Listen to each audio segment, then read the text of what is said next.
বিসমিল্লাহির রহমানির রহিম। ঢাকা কলেজ রাষ্ট্রবিজ্ঞান মাস্টার্স 18-19 সেশনের ছাত্ররা স্বাগত জানাচ্ছি সাম্প্রতিক রাষ্ট্রচিন্তা এই কোর্সের ক্লাসে। আমি ফারজানা সুলতানা, সহযোগী অধ্যাপক। প্রিয় ছাত্ররা, দীর্ঘদিন তোমাদের সাথে দেখা হয় না, তোমরাও আমাদের সাথে মিথস্ক্রিয়ায় আসো না। বস্তুত যে বৈশ্বিক যে একটি সংকট কাল আমরা অতিক্রম করছি, এটি তোমাদের তো বটে, আমাদের জীবনেও আমরা এরকম সংকটের সম্মুখীন হইনি। কাজেই সংকটকালে আমাদের যেভাবে নিয়ম মেনে তার মধ্যে দিয়েই আমাদের কার্যক্রম চালিয়ে যাওয়া যায়, সেই প্রচেষ্টায় ঢাকা কলেজ কর্তৃপক্ষ যে অনলাইন ক্লাসের আয়োজন তোমাদের করেছে, সেখানে তোমাদের পুনরায় স্বাগত জানাচ্ছি। রাষ্ট্রবিজ্ঞান যে একটি গতিশীল বিজ্ঞান, সেটি প্রথম বর্ষেই তোমাদের আমরা জানিয়ে দিই, এবং এটি যে গতিশীল তার প্রমাণও বোধহয় তোমরা আজকের এই কোর্সের মাধ্যমে আবার পাবে। প্রথম বর্ষে তোমরা পাশ্চাত্যের রাজনীতি সম্পর্কে পড়েছ একটি কোর্স, সেখানে তোমরা রাষ্ট্রচিন্তার 3টি যুগ অধ্যয়ন করেছ: প্রাচীন যুগ, মধ্যযুগ, আধুনিক যুগ। পরবর্তীতে অনার্স ফাইনাল ইয়ারে তোমরা আধুনিক রাষ্ট্রচিন্তার আরেকটি কোর্স পড়েছ।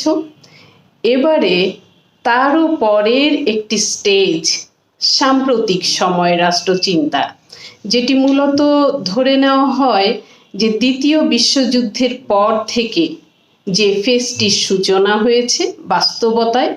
তাত্ত্বিকভাবে অবশ্য এর উৎস আরও আগে 1831 সাল পর্যন্ত। তো প্রিয় ছাত্ররা, এতদিনে তোমাদের মনে আছে কিনা, আর বিশেষত এবছরে তোমাদের যে সামনে যে পরীক্ষা, সেখানে তোমাদের যে ভাইবা, সেটি হবে তোমাদের এই একাডেমিক, সাধারণ হিসাবে একাডেমিক যে পড়াশোনা, সেটির শেষ বর্ষ। সেখানে তোমাদের ভাইবাও থাকবে। তো অনেক সময় দীর্ঘ পথ পরিক্রমায় আমরা মূলগত কিছু জিনিস ভুলে যাই। তোমাদের কি মনে আছে যে রাষ্ট্রচিন্তা কি? খুব সহজভাবে যদি বলতে হয়, তাহলে তো রাষ্ট্র সম্পর্কিত যে চিন্তা ভাবনা, সেটি রাষ্ট্রচিন্তা, না? এসো আমরা একটি স্লাইড দেখি। খেয়াল করো, আমরা বলছি রাষ্ট্রের গঠন, প্রকৃতি, উদ্দেশ্য ও রাষ্ট্রের আনুষঙ্গিক বিষয়াদি সংক্রান্ত তাত্ত্বিক, ব্যবহারিক ও দার্শনিক আলোচনাই হচ্ছে রাষ্ট্রচিন্তা। বস্তুত সামাজিক জীব হিসেবে মানুষ যে বিভিন্ন সংগঠন আর প্রতিষ্ঠানের মধ্যে দিয়ে যুক্ত হয়ে জীবন পরিচালনা করে, রাষ্ট্র তো তার মধ্যে সবচেয়ে শক্তিশালী এবং অনিবার্য প্রতিষ্ঠান, নয়? রাষ্ট্রের ক্রিয়াকলাপ এর জন্যে সরকার, আইন, শাসন এগুলি সৃষ্টি হয়েছে, এবং এগুলির কর্মকাণ্ড, এগুলির লক্ষ্য, উদ্দেশ্য, এগুলিকে ঘিরেই এক একটি সময়ে মানুষেদের জীবনের যে চিন্তা, ভাবনা, আদর্শ, বাস্তবতা, সেগুলিকে কেন্দ্র করেই তো রাষ্ট্রচিন্তা গড়ে ওঠে। রাষ্ট্রচিন্তাকে যদি অনুভব করতে চাই আমরা, সেক্ষেত্রে আমরা অধ্যাপক গেটেলকে যদি অনুসরণ করি, তিনি বলছেন এভাবে: political thought represents a high type of intellectual achievements. Intelligent men naturally wish to understand the authority under which they live, to analyze its organization and its activities, and to speculate concerning the best form of political existence. রাজনৈতিকভাবে যেটি আমাদের জীবনের প্রায় সমগ্র দিককেই আসলে স্পর্শ করে যায়, কিভাবে সর্বোচ্চ সুন্দরভাবে বেঁচে থাকা যায়, সেটি জানার যে অনুসন্ধিৎসা মানুষের, তার থেকেই আসলে এই রাষ্ট্রচিন্তা বা রাষ্ট্র দর্শনের বিষয়গুলি চলে এসেছে। তো প্রিয় ছাত্ররা, এই যে 3টি পর্যায়ের কথা আমরা বলছিলাম, যেটি তোমরা বিগত 3-4 বছরে জেনেছো, আলোচনা করেছো, পরীক্ষাও দিয়েছো। প্রাচীন যুগের রাষ্ট্রচিন্তা, মধ্যযুগের রাষ্ট্রচিন্তা, আধুনিক যুগের রাষ্ট্রচিন্তা, আর এখন আমরা আলোচনা করতে যাচ্ছি সাম্প্রতিক রাষ্ট্রচিন্তা। সাম্প্রতিক রাষ্ট্রচিন্তা হচ্ছে রাষ্ট্রচিন্তার সাম্প্রতিকতম যে ধাপ বা পর্যায়টি, পুনরায় বলি, যেটিকে সাধারণভাবে ধরা হয় যে দ্বিতীয় বিশ্বযুদ্ধে যেদিন প্রথম আণবিক বোমা পড়েছিল 6ই আগস্ট, এই দিনটিকে অনেকে এই বিষয়ে বলেন যে এই সময় থেকেই বিশ্ববাসীর জীবনে, মানুষের জীবনে একটি নতুন ধাপ বা ফেজ এসেছে এবং সেটি রাষ্ট্রচিন্তাকে অত্যন্ত তাৎপর্যমণ্ডিতভাবে প্রভাবিত করেছে। এই জন্যে আধুনিক রাষ্ট্রচিন্তার মধ্যে তত্ত্বের মধ্যে যে নতুন নতুন সংযোজনগুলো ঘটেছিল এবং কিছু রাজনৈতিক বাস্তবতা, যেমন কমিউনিজমের পতন হয়ে গিয়েছে তোমরা জানো, এবং তার মধ্যে দিয়ে গণতন্ত্রের জয়যাত্রা এগিয়ে যাচ্ছে। জাতীয়তাবাদ এর ফলে এবং উগ্র জাতীয়তাবাদের যে চর্চা, তার মধ্যে দিয়ে দুইটি ভয়াবহ বিশ্বযুদ্ধের কারণে মানুষের মনে বিকল্প চিন্তা এসেছে, যা মানুষ আন্তর্জাতিকতাবাদের দিকে ঝুঁকেছে। আবার এই পরিসরেই নৈরাজ্যবাদ, ফ্যাসিবাদ, নাৎসিবাদ এরকম নানান চিন্তা ভাবনার জন্ম নিয়েছে। আর এই 21 শতকে আমরা দেখছি যে বৃহৎ শক্তিবর্গের যে লড়াই বিভিন্ন বিশ্বের বিভিন্ন জায়গায় প্রত্যক্ষ পরোক্ষভাবে, তৃতীয় বিশ্বের যে বাস্তবতা, পারিপার্শ্বিকতা, যে পরিবেশ কেন্দ্রিক, সন্ত্রাস কেন্দ্রিক যে নতুন নতুন বাস্তবতা, তা মানুষের চেতনাকে বদলে দিয়েছে অনেক ক্ষেত্রেই রাজনৈতিক ব্যবস্থাকে। এই পরিস্থিতিতে যুক্ত যে বহুবিধ বিষয়, সেটি রাষ্ট্রচিন্তায় যুক্ত হয়ে সাম্প্রতিক রাষ্ট্রচিন্তার চরিত্রে প্রতিফলিত হয়েছে। তো প্রিয় ছাত্ররা, আমরা যখন এ পর্যন্ত রাষ্ট্রচিন্তা আলোচনা করেছি, সেখানে আমরা রাষ্ট্রচিন্তার যে প্রকৃতির সাথে পরিচিত হয়েছি। কি ছিল সেগুলির উৎস?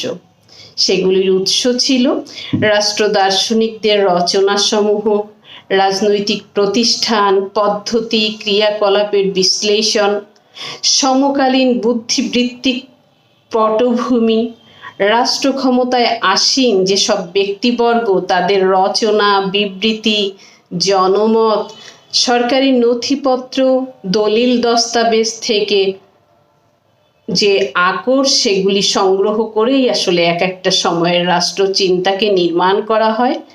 সমকালীন রাষ্ট্রচিন্তাও এই একইভাবে উৎসারিত হচ্ছে এবং এর গতিধারা সাম্প্রতিক বৈশ্বিক নানা মাত্রিক, বিশেষত রাজনৈতিক সমস্যা মোকাবেলা করতে এগিয়ে যাওয়ার পথে যে সমস্ত সমস্যা, সেগুলিকে কেন্দ্র করেই এই সাম্প্রতিক রাষ্ট্রচিন্তার গতিধারা তার এগিয়ে চলেছে। বিশেষ করে 21 শতকে নতুন যে পরিসরে নতুন নতুন বিষয়গুলি চলে আসছে, সেগুলো কেন্দ্রিক বিভিন্ন বিষয় যুক্ত হয়েছে। তো আমরা একটু পরিচিত হই আমাদের এবারের এই কোর্সের সিলেবাসের সাথে। প্রিয় ছাত্ররা, এখানে যে চলমান রাষ্ট্র দর্শন, তোমাদের আগেই আমি একটু বললাম যে এর তাত্ত্বিক সূচনাকাল আমরা 1831 সাল থেকে আসলে ধরে নেওয়া হয়েছে এবং সেক্ষেত্রে ভাববাদ নিয়ে আলোচনা শুরু হয়েছে। ভাববাদের সাথে কিন্তু তোমরা আগেও কিছুটা পরিচিত হয়েছো, 4th ইয়ারেও তোমাদের হেগেল সংক্রান্ত আলোচনা করা হয়েছে। আর ভাববাদের আদিগুরু তো প্লেটোই, তাই না, যার সাথে প্রথম বর্ষে তোমাদের পরিচয় হয়েছিল। যাই হোক, এই ভাববাদ এর বিসমিল্লাহির রহমানির রহিম, ঢাকা কলেজ রাষ্ট্রবিজ্ঞান সম্মান 3য় বর্ষের ছাত্ররা, মধ্যপ্রাচ্যের সরকার ও রাজনীতি এই কোর্সের ক্লাসে তোমাদের স্বাগত জানাচ্ছি। আমি ফারজানা সুলতানা। আশা করি ভালো আছো তোমরা। ইতিমধ্যে একটি পরীক্ষাও তোমরা সম্পন্ন করেছো। আমাদের কোর্স এর কিছু অংশ যেটি তোমাদের সাথে শেয়ার করতে চাই।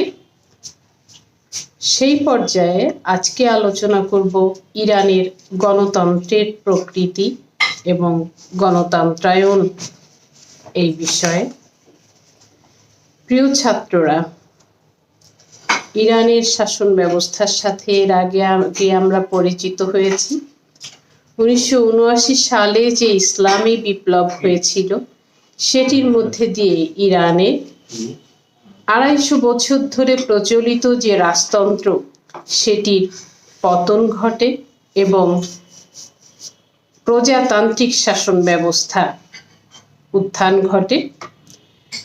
এটি এক ধরনের ইসলামী প্রজাতন্ত্র হিসেবে ইরানে বিশেষ ধরনের গণতান্ত্রিক ব্যবস্থা বিদ্যমান।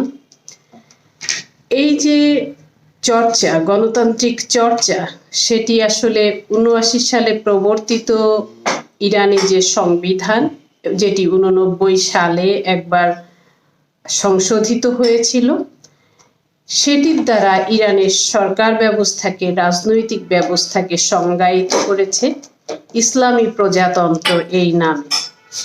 ভিন্নধর্মী আর কিছুটা স্বতন্ত্র এই গণতন্ত্র মূলত পশ্চিমা গণতন্ত্রের সাথে এর যে পার্থক্য সেটি হচ্ছে ন্যায় চিন্তার মধ্যে। প্রিয় ছাত্ররা, ধর্মভিত্তিক জনগণের শাসন ব্যবস্থায় ইরানে ন্যায় বিচার একটি মৌলিক ও কেন্দ্রীয় বিষয় হিসেবে গণ্য। এবং তোমরা জানো যে ইসলামী শাসন ব্যবস্থায় সোশ্যাল জাস্টিস বা সামাজিক ন্যায়, এটি তোমরা দ্বিতীয় বর্ষেও অধ্যয়ন করেছো, যে অত্যন্ত গুরুত্বপূর্ণ একটি বিষয়। তো বিভিন্ন গণতান্ত্রিক উদ্যোগের মাধ্যমে ইরানে আসলে গণতন্ত্র ধীরে ধীরে একটি রূপ নিয়েছে এবং সে প্রক্রিয়া এখনো বিদ্যমান। সেই প্রক্রিয়াটির সাথে আমরা একটু পরিচিত হই। প্রথম ধাপটি হচ্ছে 1979 সালের যে ইসলামী বিপ্লব। যেহেতু এর আগে দীর্ঘকাল ইরানের রাজতান্ত্রিক শাসন ব্যবস্থা বিদ্যমান ছিল, এই বিপ্লবের মাধ্যমেই জনগণের বিরুদ্ধে অবস্থান নেওয়া যে রাজতান্ত্রিক শাসন ব্যবস্থা, সেটিকে প্রতিরোধ করে ইসলামী প্রজাতন্ত্রের গোড়াপত্তন ঘটে ইরানে। গণতান্ত্রিক ভাবধারা অক্ষুণ্ণ রাখতে সংবিধান প্রণয়ন গুরুত্বপূর্ণ। 1979 সালের ডিসেম্বরে ইরানে একটি সংবিধান প্রণীত হয়, যা রাজনৈতিক উন্নয়নের ক্ষেত্রে একটি গুরুত্বপূর্ণ মাইল ফলক। ইরানে ইসলামী প্রজাতন্ত্রে গণতান্ত্রিক উদ্যোগ সমূহের মধ্যে অন্যতম একটি উদ্যোগ হচ্ছে গণভোট। গণভোটের আয়োজন ইরানে করা হয়েছে। ইরানের জনগণ মোটামুটি তাদেরকে সকল ক্ষেত্রেই প্রাধান্য দেওয়া হয়। দেশটির শাসন ব্যবস্থা ইসলামী প্রজাতন্ত্র ভিত্তিক হবে কি না সেটিও গণভোটের মাধ্যমে নির্ধারণ করেছিলেন এই বিপ্লবের স্থপতি মরহুম ইমাম খোমেনি।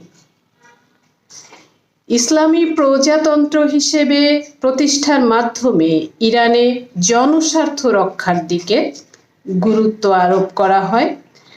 প্রাকৃতিক সম্পদ সমৃদ্ধ ইরানে মার্কিন যুক্তরাষ্ট্র ও ইংল্যান্ডে যে স্বার্থ, সেই স্বার্থকে ক্ষুণ্ণ করে বলা যেতে পারে, সেই দেশের সম্পদ দেশে রাখার জনগণের যে স্বার্থ, সেই স্বার্থের বিষয়টি এটি ইরানের এই প্রজাতান্ত্রিক সরকার ব্যবস্থার মধ্যে দিয়ে সেটি রক্ষিত হয়েছিল। অর্থাৎ জাতীয় সম্পদে জনগণের অধিকার রক্ষিত হয়েছিল। নিয়মিত নির্বাচন গণতন্ত্রের একটি প্রধান বিষয় বা বলা যেতে পারে প্রাণভোমরা, যার মাধ্যমে জনগণ তাদের পরিচালনাকারী কর্তৃপক্ষকে নির্বাচিত করে।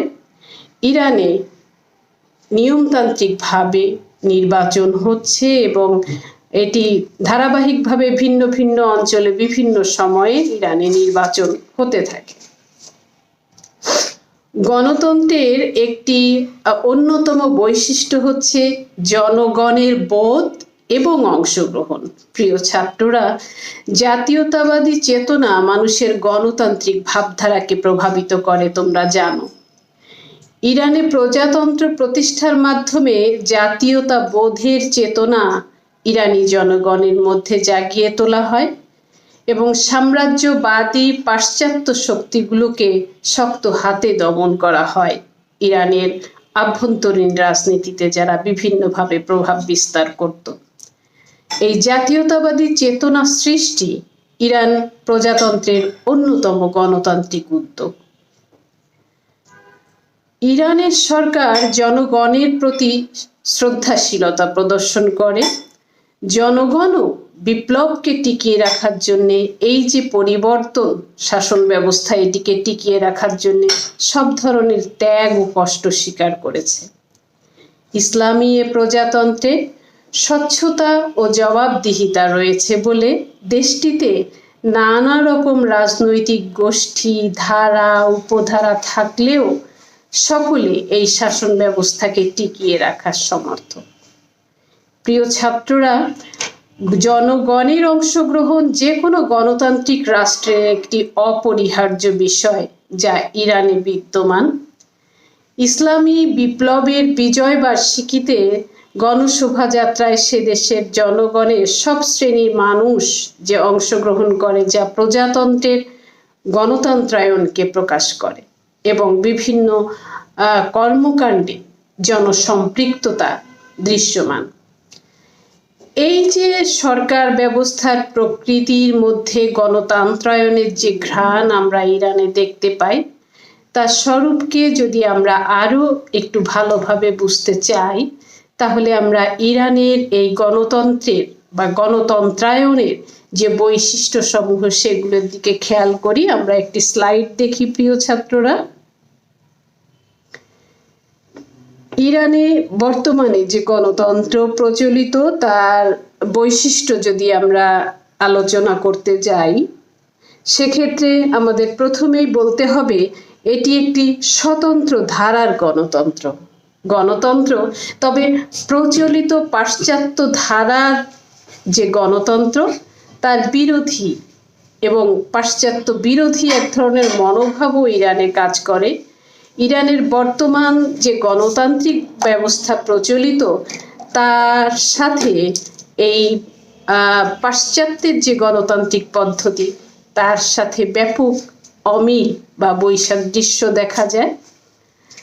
শাসক আর জনগণের মধ্যে ইরানে এক নিবিড় সম্পর্ক বিদ্যমান। বস্তুত যে বিপ্লবের মধ্যে দিয়ে জনগণ ইরানের শাসন ব্যবস্থায় যে সম্পৃক্ততা অর্জন করে, পরবর্তীতে শাসকেরা তাদের অভিজ্ঞতা এবং তাদের দায়িত্ব হিসেবে জনগণের সাথে সুসম্পর্ক বজায় রেখে চলার প্রবণতা দেখিয়েছে। তোমরা জানো যে গণতন্ত্রের আরেকটি ঘ্রাণ হচ্ছে সাংবিধানিক বা নিয়মতান্ত্রিক উপায়ে শাসন ব্যবস্থা পরিচালনা। সংবিধান অনুসারে রাষ্ট্র পরিচালনা ইরানের গণতন্ত্রের অন্যতম একটি বৈশিষ্ট্য। 1979 সালে প্রণীত যে সংবিধান এবং যেটি 1989 সালে সংশোধিত হয়েছিল, সেই অনুসারেই ইরানের শাসন ব্যবস্থা পরিচালিত হয়। এখানকার যে সরকার পদ্ধতি, সেটি কিছুটা ভিন্ন ঘরানার। ইরানে নির্বাচনের পূর্ব পর্যন্ত কিছু যেসব বৈশিষ্ট্য বা বিষয় প্রার্থীর জন্য পরিলক্ষিত হয়, প্রার্থীকে যে বিশেষত্বগুলো অর্জন করে আসতে হয়, তা পৃথিবীর অন্যান্য গণতান্ত্রিক রাষ্ট্রে দেখা যায় না। আর জনগণও তাদের পছন্দের ক্ষেত্রে এই নির্বাচিত প্রতিনিধিদের, বিশেষত যারা জাতীয়তাবাদী মনোভাব সম্পন্ন, পাশ্চাত্য বিরোধী বা পাশ্চাত্যের ভাবধারা বিরোধী বলা যেতে পারে ইরানের অভিজ্ঞতার প্রেক্ষিতে, যেহেতু দীর্ঘকাল ইরানে পাশ্চাত্যের বিভিন্ন শক্তিশালী রাষ্ট্র তাদের শক্তি চর্চার স্বার্থ উদ্ধারের মহড়া চালিয়েছে, সেই অভিজ্ঞতা থেকেই ইরানের জনগণের মধ্যে এই বৈশিষ্ট্যটি দৃশ্যমান যে তারা তাদের সরকার পরিচালনাকারী কর্তৃপক্ষকে পছন্দ করার ক্ষেত্রে এই জাতীয় ব্যক্তিদের পছন্দ করে। আর নির্বাচন ব্যবস্থা, যেটি পূর্বেও তোমাদের কিছুটা বললাম যে এটি ধারাবাহিকভাবে ইরানে চলতে থাকে, আর তোমরা জানোই যে এটি তো গণতন্ত্রের প্রাণ, তাই না? তো সেই ইরানে এই নির্বাচনী প্রক্রিয়াটি বিদ্যমান, যেটি গণতান্ত্রিক প্রক্রিয়াকে শক্তিশালী করে, সুসংহত করে। একটি সুষ্ঠু নির্বাচন তোমরা জানো, সেটি ধারাবাহিকভাবে ইরানের সরকার ব্যবস্থায় বিদ্যমান। ইরানের সরকার ব্যবস্থার আরেকটি বিশেষত্ব তোমরা খেয়াল করবে যে সেখানে নির্বাচিত যিনি রাষ্ট্রপ্রধান, বর্তমানে হাসান রুহানি রয়েছেন, তার উপরে কিন্তু একজন সর্বোচ্চ ধর্মীয় নেতা থাকে। এটি ইসলামী বিপ্লবের পরবর্তী থেকে হয়েছে। তখন ছিলেন ইমাম খোমেনি, এখন যিনি আয়াতুল্লাহ আলী খোমেনি। দেশের রাষ্ট্র ব্যবস্থা পরিচালনার ক্ষেত্রে বলা যেতে পারে সরকারের অভিভাবক হিসেবে, জনগণের অভিভাবক হিসেবে এই ব্যবস্থাটি বিদ্যমান, যে নির্বাচিত প্রতিনিধিদের উপরে সর্বোচ্চ ধর্মীয় নেতার এক ধরনের তদারকি এবং মানে পরামর্শদাতা বা পরামর্শমূলক ভূমিকা রয়েছে। ধর্মভিত্তিক শাসক এভাবে পৃথিবীর খুব কম গণতান্ত্রিক রাষ্ট্রেই আসলে দেখা যায়। বস্তুত ইরানে ইসলাম ধর্মের আইন ও রীতিকে প্রাধান্য দেওয়া হয়। এজন্য অনেক তাত্ত্বিক ইরানকে ইসলামী গণতান্ত্রিক রাষ্ট্র বলে অভিহিত করেন। প্রিয় ছাত্ররা, ইরানের ইসলামী বিপ্লবের মধ্যে দিয়ে 1979 সালে যে বিশেষ সরকার ব্যবস্থা প্রবর্তিত হয়েছে, জনগণের অধিকার প্রতিষ্ঠার জন্য রক্ষার জন্যে যে সরকারকে এই বিপ্লবের মাধ্যমে প্রতিষ্ঠা করা হয়েছে, সেটি গণতান্ত্রিক রীতিনীতি অনুসরণ করে ধর্মীয় নিয়ম কানুনের মধ্যে থেকে, এবং সেক্ষেত্রে সমঝোতাপূর্ণ ও স্বতন্ত্র শান্তিপূর্ণ পরিবেশ ইরানে বিদ্যমান। কখনো কখনো এর কিছু ব্যতিক্রম হয়েছে বটে, যেমন তোমরা জানো 2018 সালেও এরকম যে সরকারের বিরুদ্ধে আন্দোলন, যেখানে ডোনাল্ড ট্রাম্পও বেশ এটি চলাকালীন সময়ে পাশ্চাত্য ধারার গণতন্ত্রের, জনগণের অধিকারের কথা বা এই জাতীয় বিষয়গুলি যেখানে বারবার বলেছিলেন, টুইট করেছিলেন, কিন্তু তা সত্ত্বেও দেখা গেছে যে ইরানে যে বহুমুখী বৈশ্বিক চাপ, পাশ্চাত্যের আবার মধ্যপ্রাচ্যের আঞ্চলিক রাজনীতির, সেগুলির মধ্যেও ইরানের আভ্যন্তরীণ ক্ষেত্রে, রাজনৈতিক ক্ষেত্রে এক ধরনের সমঝোতা ও শান্তিপূর্ণ পরিবেশ বিদ্যমান, কিছু কিছু ব্যতিক্রম বাদে। জনগণের স্বার্থ রক্ষা করা, এটি তো যে কোনো গণতান্ত্রিক রাষ্ট্রের সরকারের প্রধান কাজ। তোমরা জানো যে জনগণের স্বার্থ রক্ষা করা, এবং মূলত এই উদ্দেশ্যেই ইসলামী বিপ্লব সংগঠিত হয়েছিল। এই ইরানের বলা যেতে পারে যে ইরানের যে সম্পদ, সেগুলিকে রক্ষা এবং জনকল্যাণের জন্যে ইসলামী গণতন্ত্র প্রতিষ্ঠা করেছে ইরানের জনগণ। এবং সেই যে প্রবণতা, যে জনগণের স্বার্থ রক্ষা করা, সেই প্রবণতা ইরানের শাসন ব্যবস্থায় এখনো বিদ্যমান।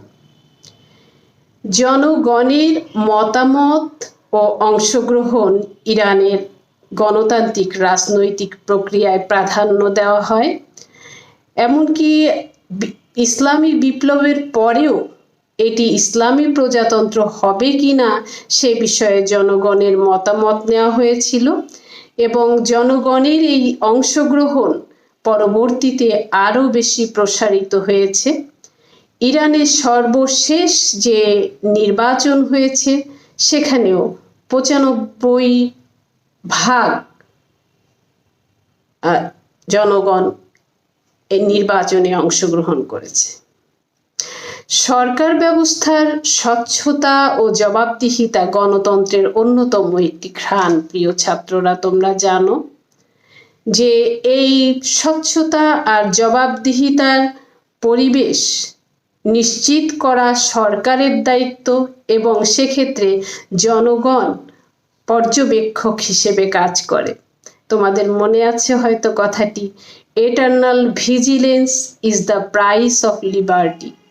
তো জনগণের অধিকার রক্ষা এবং দেশের সরকারি বিভিন্ন সিদ্ধান্ত সমূহ আলোচনা, পর্যালোচনা, মতামত প্রদান, এইগুলির বিষয়ে জনগণের অধিকার যে রয়েছে সেটি ইরানেও দৃশ্যমান, যা ইরানের গণতান্ত্রিক পরিবেশকে সমৃদ্ধ করেছে।